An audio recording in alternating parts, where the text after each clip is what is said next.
La principal prioridad del lobby liberal ruso no es garantizar el buen estado de la economía rusa, sino favorecer la prosperidad de la economía occidental.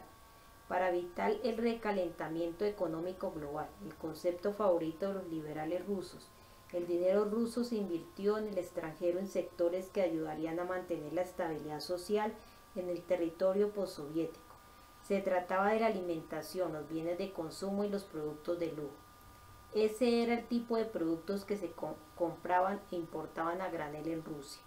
La mayoría de los productos eran de contrabando y según los informes de las autoridades policiales, su valor era casi equivalente a los pagos en efectivo que recibían los empleados de las empresas que trabajan para la economía colonial. Estas personas, gente de mucho éxito en medio de una pobreza generalizada, fueron los principales objetivos de los contrabandistas y traficantes de bienes de consumo y productos de lujo. Durante muchos años apenas ha variado la cantidad de dólares físicos que circulan en ese país, cerca de 100 millones. Esta estabilidad indica que el dinero se utiliza para realizar transacciones en metálico dentro del sistema financiero de la economía colonial. El principio operativo de la economía colonial rusa. El principio operativo consta de 4 fases. Fase 1. Una cuenta de una empresa extraterritorial offshore, un fabricante legal, un importador ruso, contrabando o entrada de mercancías incumpliendo el reglamento aduanero para introducir en el país mercancías no declaradas, venta de mercancías, ocultando la mayor parte de los ingresos para evitar el pago de impuestos. Fase 2. Financiación de la producción de drogas, contrabando, venta a cambio de dinero en efectivo. Una opción son los sectores delictivos estratégicos, es decir, el tráfico de armas y la producción de alcohol. Fase 3. Blanqueo del dinero negro con diferentes métodos para pagar los denominados sueldos en mano. Fase 4. Compensación sin efectivo a través de las cuentas de las empresas extraterritoriales y legitimación total del capital. Los organismos estatales y de control no pueden hacer nada contra ese plan de 4 fases, ni aunque quisieran hacerlo, y la razón principal no es la corrupción o la falta de profesionalidad en el seno de esos organismos tan característicos de la economía colonial, donde los funcionarios son guardianes más que dirigentes. Romper la maquinaria colonial implicaría abocar al país a una crisis económica y social, y aún más devolverlo a la época del trueque. Rusia disfruta de una relativa estabilidad social solo porque este modelo corrupto y delictivo funciona de un modo infalible. Esto deben recordarlo todos aquellos que critican a Putin por no combatir la corrupción y por instigarla. El problema es de tal magnitud que la gente no puede ni siquiera llegar a entenderlo totalmente. Los principales grupos delictivos siguen gozando de impunidad, ya que una parte intrínseca del sistema financiero industrial de la economía colonial. Hasta el presente todo ministro tiene redes financieras en el seno de su ministerio, así como bancos para blanquear dinero y retirar efectivo, que están al servicio de sus intereses personales y los de su círculo más íntimo. Si se alterase este sistema, se crearía malestar entre los funcionarios públicos y las élites comerciales, y se desataría una crisis de gestión. Esto a su vez daría pie a un sabotaje y a un colapso total del país que arrasaría con cualquier poder. Este sistema se estableció a finales de los 80 por orden directa del Comité Central del PSUS como un instrumento para mantener el control del país en plena transformación del régimen y liberación de la vida pública. Boris Yeltsin llegó al poder y lo único que descubrió fue que no tenía nada aparte de meros símbolos de poder. Las palancas de control estaban fuera de su alcance. El proceso de privatización culminó en un cruento experimento cuyo objetivo era el rápido desarrollo del sector privado. Sin embargo, por aquel entonces ya se había instaurado la economía colonial, así que no habría habido manera de que la campaña de privatización hubiera sido distinta. Solo la usurpación definitiva de poder por parte de Yeltsin en 1993 permitió a su gobierno acceder a los tesoros nacionales de Rusia. En ese momento se llevaron a cabo operaciones como Artel y Sistema Soyuz a cargo de un grupo competidor a finales de los 80 y principios de los 90. Algunas personas aún recuerdan esos grandes planes, así fue como sucedió.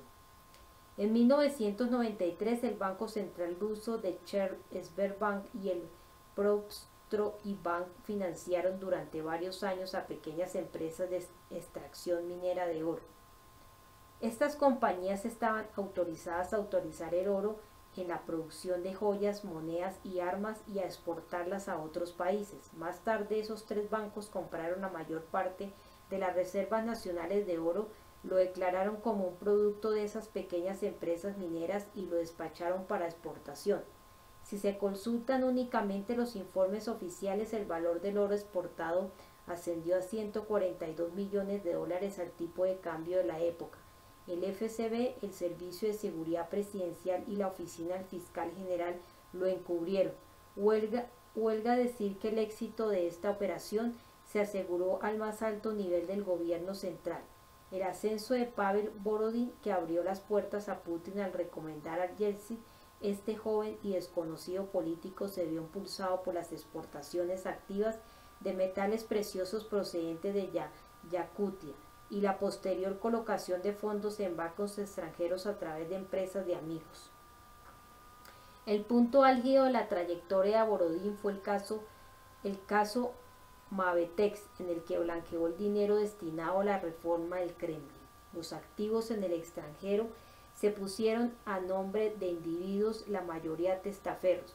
Parte de este dinero volvió más tarde a Rusia en forma de inversión extranjera, y un porcentaje se utilizó para construir el Slavaska Hotel y Sheraton Palace Hotel en Moscú. La cadena de tiendas de muebles importados Trikita se creó gracias al contrabando y entre sus fundadores figuraban generales del FSB. Por cierto, ni siquiera Putin pudo enviarles a prisión. En aquel momento no tenía los recursos necesarios. Lo que intentó decir es que los milagros no existen. En un país pobre, el dinero no sale de la nada, sino que procede de graves actividades fraudulentas. Con dinero sacado de las reservas rusas se fundaron 32 bancos en Europa y el sudeste asiático que se integraron en la economía colonial según el modelo descrito con anterioridad. Después hubo un intento de afianzarse en la región, un infructuoso acuerdo para vender modernos aviones de combate rusos a Malasia. Es muy interesante ver dónde realizaron las principales inversiones las élites rusas, en bancos de Tailandia, Singapur, Malasia y Hong Kong. El ámbito de influencia del Rothschild estimularon la economía de esta región de rápido crecimiento y sirvieron de centros de compensación que blanquearon el dinero ganado con el narcotráfico. Los protagonistas de ese negocio son los propietarios del Banco de Inglaterra y del sistema de la Reserva Federal de Estados Unidos. Por eso existe un afecto mutuo entre los liberales rusos en el poder y las élites financieras supranacionales. Una vez más, son enemigos naturales de Donald Trump y no cooperará con ellos bajo ninguna circunstancia. Lo sorprendente es que sea China la que desempeña un papel clave en el narcotráfico en la región, controlando a través de sus diásporas la recolección y el procesamiento de sustancias precursoras de drogas. En su territorio los chinos pueden ejecutar a cualquiera que comete ese delito, pero en el extranjero esa actividad pasa a ser su negocio y muy lucrativo, por cierto. El negocio lo llevan tríadas chinas, capitaneadas casi en su totalidad por los servicios de inteligencia chinos. Debería abrirle los ojos a quienes admiran a China por ser un ejemplo de economía bien organizada y de rápido crecimiento el hecho de que la mayor parte de la inversión de la economía china procede del narcotráfico. Los servicios de seguridad atribuyen a la alta volatilidad del precio del oro a las operaciones chinas de blanqueo de narcodólares y se sabe que Rusia no recurre a este tipo de métodos.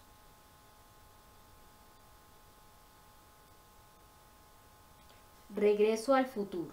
La crisis de 1998 se desencadenó principalmente por el recalentamiento del mercado, tras realizarse importantes inyecciones de capital ruso procedente de actividades delictivas.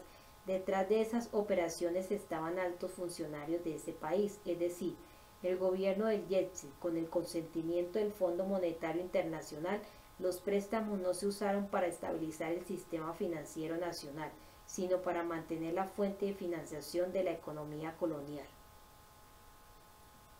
En la actualidad hay dos centros con capital de distinto origen y cada uno de ellos cuenta con alrededor de 200.000 millones de dólares. En primer lugar el denominado oro del Partido Comunista y en segundo lugar las arcas de la nueva nomenclatura rusa y de los oligarcas con vínculos gubernamentales. Todos los acontecimientos políticos y sociales en Rusia vienen determinados por el violento enfrentamiento entre los dos capitales de influencia. En 2008, durante la primera oleada de la crisis económica, el segundo obtuvo una victoria arrolladora. Desde 2010 se vienen desencadenando crisis en Rusia en medio de los cambios globales que se producen en el sector financiero mundial y hemos visto cómo burócratas corruptos invertían dinero en la sombra, en negocios criminalizando y ampliando su influencia en sectores estratégicos, pasando de la extorsión a cambio de protección, a confiscar bienes y capital a las empresas que les interesaban. El apalancamiento administrativo se utiliza para tomar el control y proteger a las empresas. Los oligarcas colocan a sus secuaces en todos los estamentos de poder. Ese es el sistema que heredó Putin. Esos son los orígenes y la calaña de las élites rusas. Así es Rusia, unida, el partido del primer ministro Medvedev en el poder. Y así son los liberales y sus figuras clave de Gaidar, liberal, ideólogo del programa ruso de privatización, préstamos por acciones, que le arruinó la vida de la noche a la mañana al 40% de la población rusa. Ochovais, liberal, padre de la privatización rusa en los 90. A Kudrin, liberal exministro de Finanzas, Gref, liberal ministro ruso de Economía, y Uliukabel, el ministro de Desarrollo Económico de la Federación Rusa y tercer cargo económico en el gobierno. La figura de Medvedev es otra prueba más de que ya no puede tolerarse la presencia de este grupo político en Rusia en el marco de los cambios generalizados a nivel mundial tras la victoria de Trump. El caso de Uliukabel, acusado de aceptar un soborno por valor de 2 millones de dólares de la compañía petrolera estatal Rosneft, presagia un largo y difícil proceso para echar a los adláteres de las élites mundiales en Rusia. Desde el punto de vista estratégico, esto implica recuperar la soberanía del país. En definitiva, que el arresto de Alexei Uliukabel coincidía con el triunfo de Trump es sumamente simbólico. Está claro que la investigación empezó mucho tiempo antes y Putin debía de estar al tanto. Eso significa que se programó el arresto de un personaje liberal clave para ejecutarse. Si Trump lograba la victoria, si Hillary Clinton hubiera ganado, no se habría detenido a Uliukabel.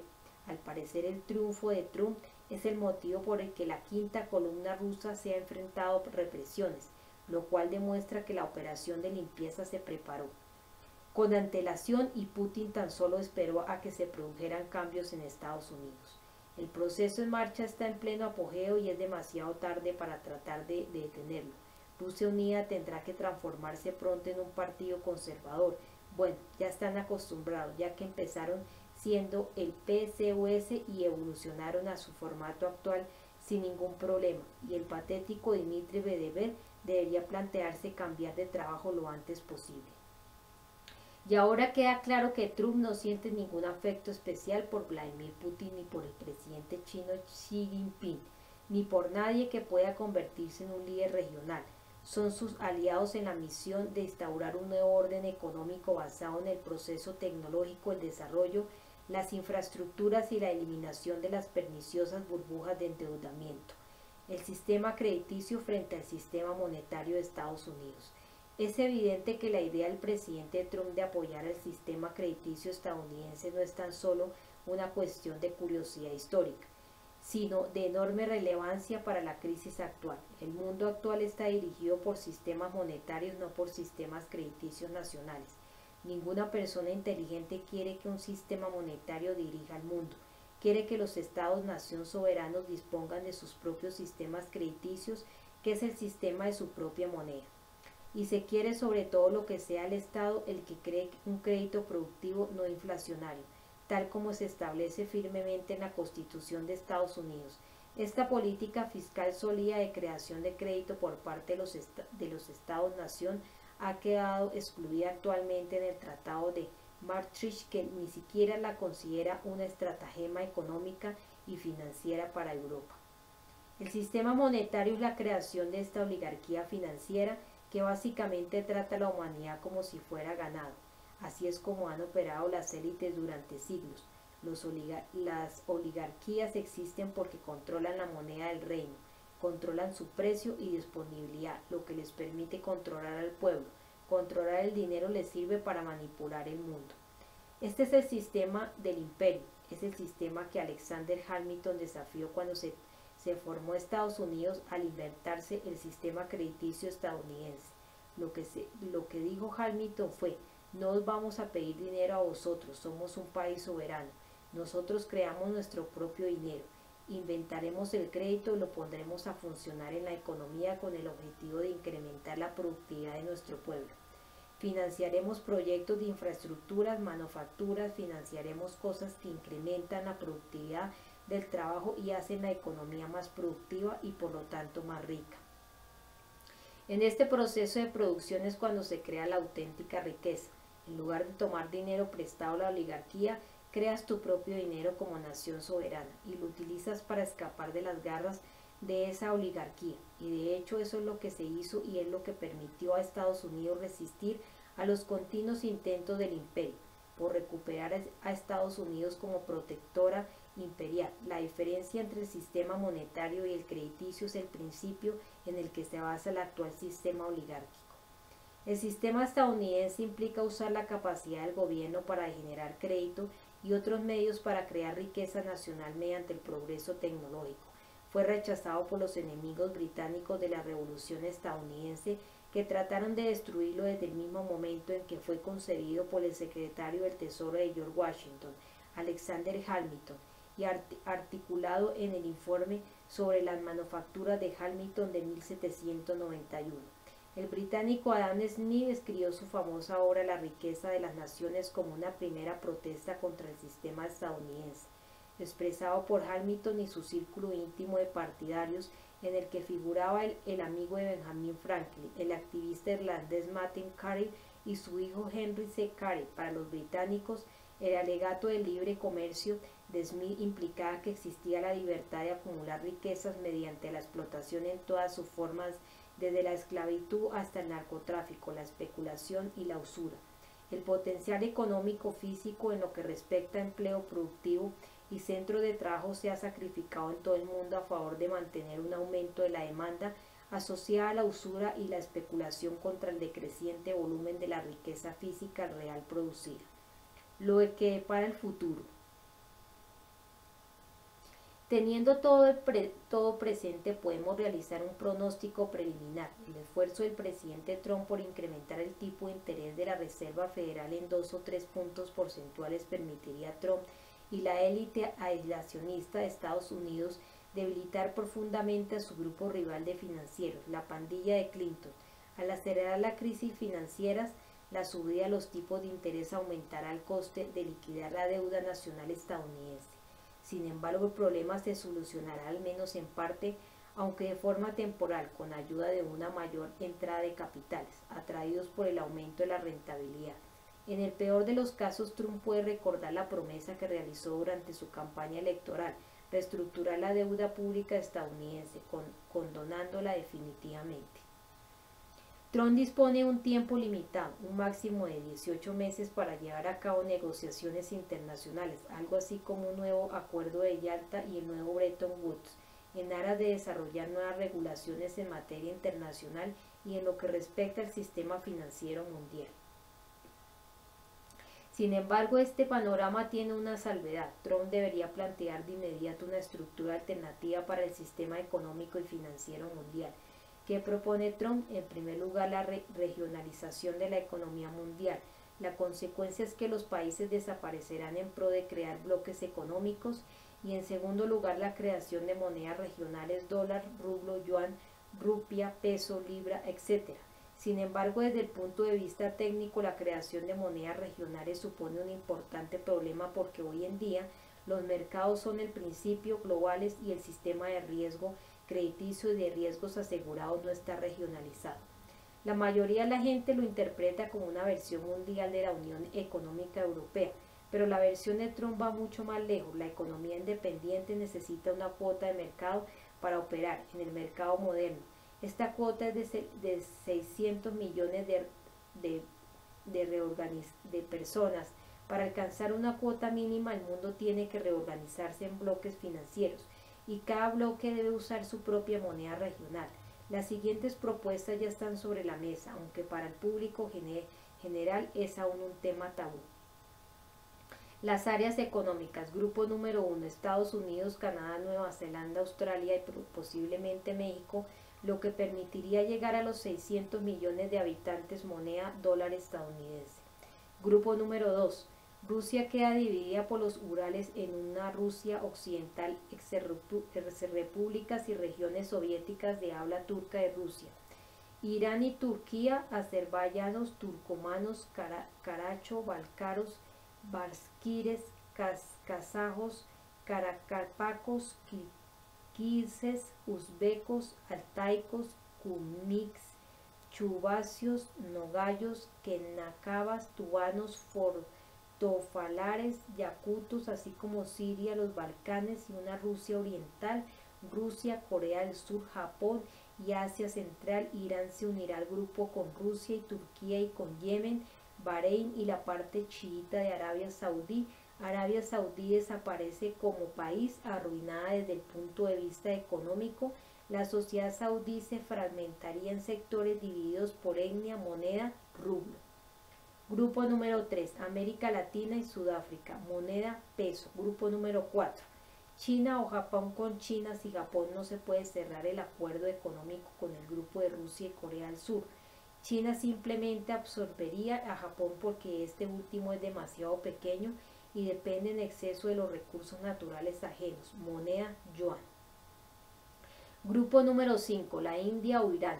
Y la India, si Irán no puede cerrar su acuerdo con el grupo económico de Rusia y Turquía, moneda rupia. Grupo número 6, Europa Occidental, eje París-Berlín con las colonias africanas de Francia, recursos más población. Grupo número 7, el Reino Unido y los países árabes de Marruecos, Arabia Saudí. Antes de la elección de Trump, esta opción implicaba que Israel estaba en grave peligro. No es de extrañar que Arnold Toynbee, uno de los historiadores británicos más influyentes, afirmara en los 60 que Israel tiene una esperanza de vida de 65 años como máximo. Henry Kissinger y los Rothschild advirtieron hace 4 años que Israel desaparecerá antes del año 2022. Ya ha servido a sus fines, los judíos estaban regresando a Crimea. La elección de Trump cambió la dinámica y las élites tuvieron que pensar en un plan B. Macron, presidente de Francia, como he explicado con anterioridad. En el plano económico, Trump debería centrarse en las infraestructuras y en el sector real, que están al servicio de la población de todo el mundo. El nuevo modelo debería ayudarlos a obtener beneficios. Al construir infraestructuras, en realidad reorganizamos el espacio-tiempo físico del planeta, lo cual permite que nuestro mundo alcance crecientes niveles de eficiencia. Por lo tanto, si tu sistema funciona cada vez con más eficiencia, es decir, se pasa de una economía basada en el carbón a una economía basada en el petróleo y luego a una economía basada en la energía nuclear, se lograría un aumento de la capacidad productiva del trabajo humano en cada paso de la evolución. Así es como se crea la riqueza real. El dinero es tan solo la manera de facilitar el comercio entre personas. No tiene poderes mágicos ni valor de por sí. Por desgracia, ni Trump ni los aislacionistas a sus espaldas ni nadie más tiene una idea clara del futuro de este sistema. Es decir, en el caso de producirse una subida brusca de los tipos de interés, el mundo se sumiría en el caos y se quedaría bastante tiempo enquistado en este estado. En realidad, indefinidamente. Para Trump, esa situación es inaceptable, al menos hasta que haya un nuevo sistema que demuestre su eficiencia, lo cual, por cierto, sirve para demostrar su gran sentido de la responsabilidad hacia la aldea global. La otra opción, que se experimentase una subida gradual, no solo permitiría al sistema financiero adaptarse a tipos más altos, aunque de todos modos fuese imposible cancelar todas las deudas, sino también dar tiempo para desarrollar una estructura financiera alternativa y lo más importante, un modelo lucrativo para el sector real. Hoy por hoy la única alternativa, aunque a corto plazo, es emitir monedas regionales. Sin embargo, desde el punto de vista técnico sería sumamente difícil, ya que en la actualidad los mercados están globalizados y los préstamos y las coberturas de riesgos no están regionalizados. El nuevo acuerdo de Yalta. Trump ya ha adoptado medidas que podrían entenderse como acciones políticas encaminadas a iniciar negociaciones en serio. En concreto, ha tachado a Rusia de la lista de enemigos de Estados Unidos y la participación rusa en una conferencia de este tipo, el nuevo Yalta, es casi inevitable. De nuevo nadie, Trump incluido, tiene un programa claro para esas conferencias, ni siquiera un lenguaje para ese programa. Eso es porque los grupos de expertos estadounidenses y en general los de Occidente han estado integrados por la élite financiera, liberal y bancaria desde el final de la Segunda Guerra Mundial. En consecuencia, el lenguaje de la corriente económica y financiera se ha diseñado para servir a los intereses de financieros y banqueros. No podemos usarlo para describir las bases de un futuro positivo. Por su parte, Rusia es una excepción, ya que el país aún tiene secuelas basadas en la economía política de Adam Smith y Karl Marx en vez de la economía pura. Por eso, a diferencia de Occidente, Moscú sí tiene una teoría de la crisis, pero todavía es imposible explicársela a los expertos estadounidenses porque no hablan el lenguaje de Rusia, y dado que la administración pública rusa, su parte financiera y económica, está bajo el control total de los financieros, los que saben hablar el lenguaje correcto, está muy marginado dentro de Rusia. Su impacto en la administración es inferior a cero, de hecho tiene un valor negativo, lo que significa que la comunicación con aquellos que representan a esta escuela podría echar a perder tu carrera. Dado que es imposible organizar conferencias al nivel del nuevo Yalta o del nuevo Bretton Woods, sin una gran preparación se necesitarían muchas conversaciones preliminares para trabajar en el formato y en el programa. Entre los participantes figurarán Estados Unidos, China, Rusia como líder de la Unión Económica Euroasiática y la India. Pero será complicado lidiar con la Unión Europea, ya que no está muy claro quién es su mejor representante.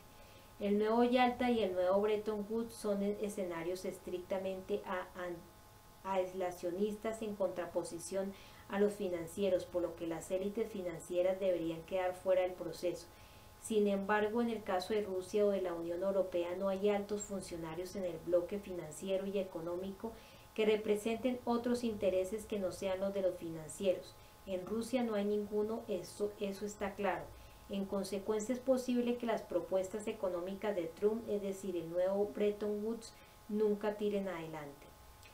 Sin embargo, los procesos puramente económicos en general tendrán continuidad. Ni Trump ni los financieros quieren una escalada de tipos, lo cual queda patente en la decisión de subir ligeramente los tipos de interés por parte del sistema de la Reserva Federal en diciembre de 2016. Para los financieros, cualquier escalada supondría una derrota porque puede causar un colapso que los deje arruinados y los saque de su lugar. Por eso resistirán el máximo tiempo posible, pero a su vez no pueden quedarse en brazos cruzados, porque incluso un desarrollo gradual implicaría también una derrota. Por ese motivo se centrarán en dos áreas. En primer lugar, la necesidad de crear una situación de fuerza mayor, una guerra a gran escala o un ataque terrorista importante, a ser posible con armas nucleares y con una gran ciudad europea como escenario del ataque, que libraría a los financieros de toda responsabilidad por la situación económica. En segundo lugar, dañar la reputación de las élites conservadoras de la oposición, sobre todo la de Trump. Las conexiones que establecen en este libro son reales, aunque el lector tenga que tomarse su tiempo para entender la mecánica de este imperio oculto. El lado oscuro es de por sí más atractivo. La gente prospera y amasa fortunas, cae y se levanta otra vez. Otros se paran y esperan, otros tanto se alejan. Una vez más sigue sabiéndose poco del verdadero lado oscuro de lo desconocido, de la tentación del placer supremo y de la caída en la ciénaga, de la peculiaridad oculta. Vivimos en un mundo de realidad ilusoria. El capitalismo no es una tierra de excelentes oportunidades para los talentosos, para los elegidos, sino un ente secreto de aire mafioso que sirve del engaño para provocar reacciones en los en los ilusos. Vivimos en un mundo que han creado especialmente para nosotros, iluminando por las brillantes luces de las cámaras de televisión, los televisores de alta definición y las vallas electrónicas. Podemos hacer caso omiso de las sombras y de quienes se ocultan tras ellas. Es seguro estar en un sitio con luz, ¿no? En realidad no podemos llegar a comprender el peligro que nos acecha. El mundo tal como lo conocemos puede acabarse en cualquier momento. Estamos desamparados, pero nos creemos invencibles. Nuestros opresores nos dan valor a la vida de cada uno de nosotros, salvo como objetos de sacrificio. Somos objetos de explotación y ridiculización. Para ellos somos de otra especie, Homo sapiens inferius. No es casualidad que el signo para indicar el silencio sea también el signo de Harpócrates, que adorna una gran cantidad de oficinas privadas de los ricos y poderosos. ¿Es esto lo que quiere decir el lenguaje oscuro? Con Tron tenemos una ventana increíblemente clara a través de la que contemplar la operativa del estado profundo, una tierra atormentada por principios elementales ancestrales y controlada por sociedades secretas que suscriben estas antiguas creencias.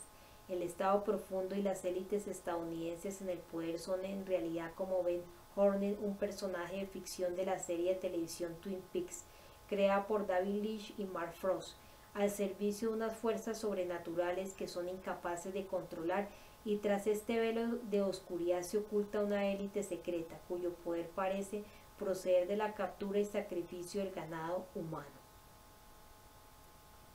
La profundidad e intensidad de la intención homicida del estado profundo llega mucho más lejos en nuestra pesadilla.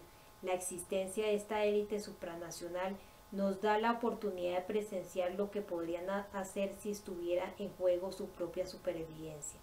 Podemos proponernos ver más allá del apenado encogimiento de hombros y de las sonrisas avergonzadas de los directores de la CIA, la NSA o el FBI ante los investigadores del Congreso, y llegar directamente al lugar donde se cosechan los frutos de su trabajo, como si no vamos a entender realmente lo que Edward Snowden nos ha ayudado a comprender a menos que los veamos en acción, como si no vamos a visualizar la auténtica naturaleza de los años de conflicto ideológico a menos que observemos a algunos de los combatientes, los mismos que dirigían cruzadas piadosas contra John F. Kennedy, Robert F. Kennedy, Martin Luther King, Malcolm X, contra gente y lugares que nadie sabía que existían en el mapa por ofensas reales o imaginarias. Quién sabe, tal vez cuando se imprima este libro el presidente Donald J. Trump esté muerto, asesinado, liquidado, finiquitado, aniquilado. En ese momento se reunirán a su alrededor con un aplomo sombrío para contemplar orgulloso su hazaña. Ese primer domingo de junio de 1968, en el funeral de Robert Kennedy, la última esperanza de renovar Estados Unidos en mucho tiempo, su hermano el senador Edward Kennedy leyó el panegírico. Incluía la cita preferida de Bobby, que él solía utilizar para animarse a sí mismo o para levantar el ánimo a sus seguidores. Fue un bello gesto, pero ¿cuántos de los presentes en la Catedral de San Patricio de Manhattan ese solemne día de primavera eran conscientes del contexto original? Mientras el cuerpo de Bobby yacía en el pasillo central de esa nave gótica, rodeado por quienes lo amaban y admiraban, su robópata asesino encerrado en la cárcel de Los Ángeles miraba confundido y con cara de tonto a su alrededor, y los hombres que autorizaron el asesinato se jactaban de ello desde la comodidad de sus salas de juntas, salas de estar, salas de conferencias y dormitorios de Estados Unidos, algunos de ellos incluso allí presentes en la iglesia, asistiendo al funeral con una satisfacción cínica, sabiendo que se había perpetrado el asesinato y que Estados Unidos estaba lista para el saqueo. Las palabras de su siniestro Dios se citaban a modo de epitafio: tú ves cosas y preguntas por qué, pero yo sueño cosas que nunca han existido y pregunto por qué no. La cita está sacada de La Vuelta a Matusalén de George Bernard Shaw, y esas palabras las pronuncia el diablo. No lo olvides, todo a tu alrededor está pensado para lastimarte, para destruirte, para subyugarte y controlarte. El sacrificio y el asesinato, la espera y la prisa alocada. Ahora quítate los zapatos y disfruta del viaje. Bienvenido a este mundo de humos y espejo.